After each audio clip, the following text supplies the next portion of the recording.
지금부터 30년 후인 2050년경이 되면 평균 수명 100세 시대를 넘어 120세 시대가 열린다고 한다.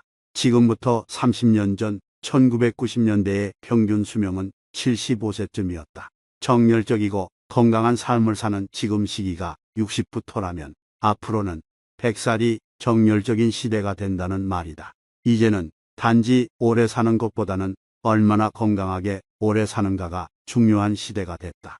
나이와 죽음 앞에서 언제까지나 승자일 수는 없다. 속도와 강도가 차이는 있지만 일단 내리막길에 들어섰다는 사실을 부정할 수 없다는 이야기다. 예컨대 운이 나빠 암이나 다른 불치병에 걸려 어쩔 수 없이 죽음으로 빨리 치닫는 일이 꼭 나를 비켜가야 한다는 법은 없다. 사고를 당해 심각한 장애를 입는 건 역시 꼭 나만 예외여야 할 이유는 없다.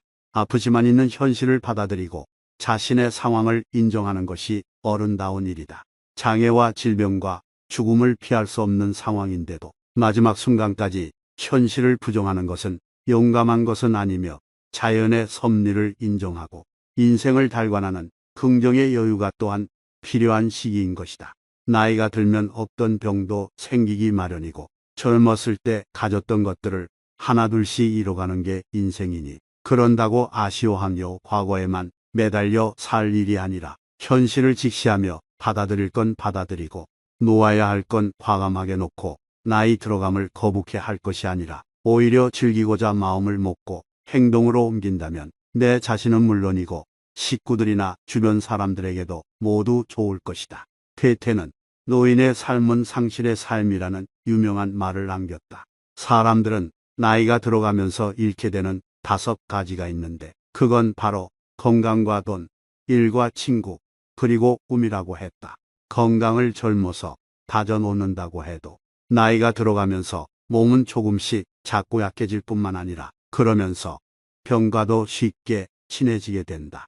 몸이 건강하지 못하면 모든 게 다 의미가 없어지는 것이니 건강을 과신하지 말고 건강하다고 생각될 때 잘 챙겨서 건강한 노년이 되도록 해야 할 것이다.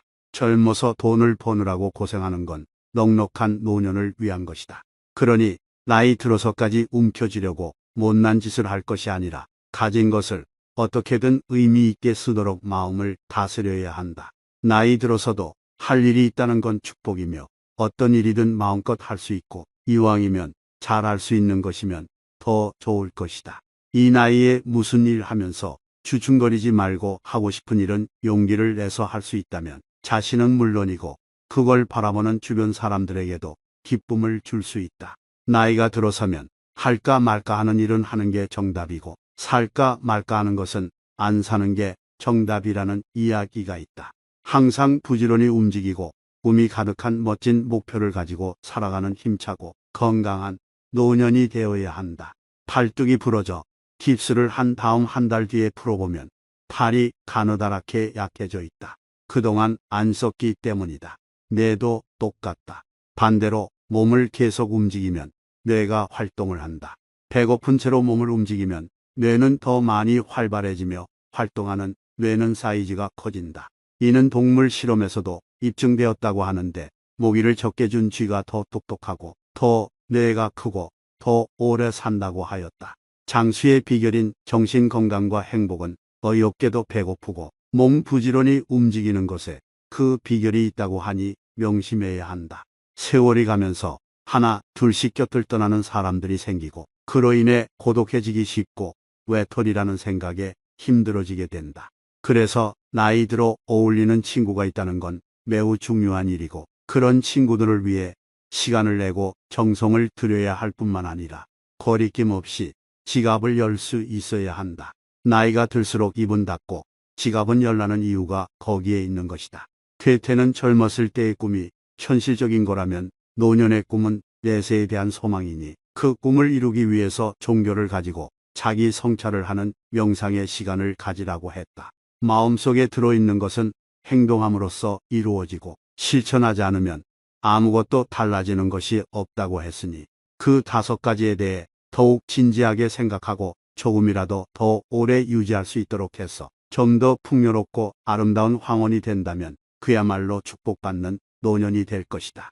물론 사랑하는 사람과 함께하는 노년이라면 더 바랄 게 없으며 주어진 오늘에 최선을 다하는 삶이 축복된 그날을 맞이하게 될 것이다. 마지막으로 노년을 앞둔 중년의 가장 큰 과제는 배움이다. 어제까지 무심코 지나쳤던 길가의 이름 모를 풀꽃들의 생김새에 감탄했다면 그날은 그 꽃에 대해 배운 날이다. 손주가 새로운 말을 배워서 할머니한테 써먹으려 할 때 그 단어가 갖고 있는 뜻을 새롭게 깨달았다면 그날은 손주를 통해 기쁘게 배운 날이다. 수십 년 동안 멸치를 넣고 끓여 먹던 된장찌개에 차돌박이를 넣었더니 맛이 매우 훌륭했다면 그날은 요리법을 새로 배운 날이다.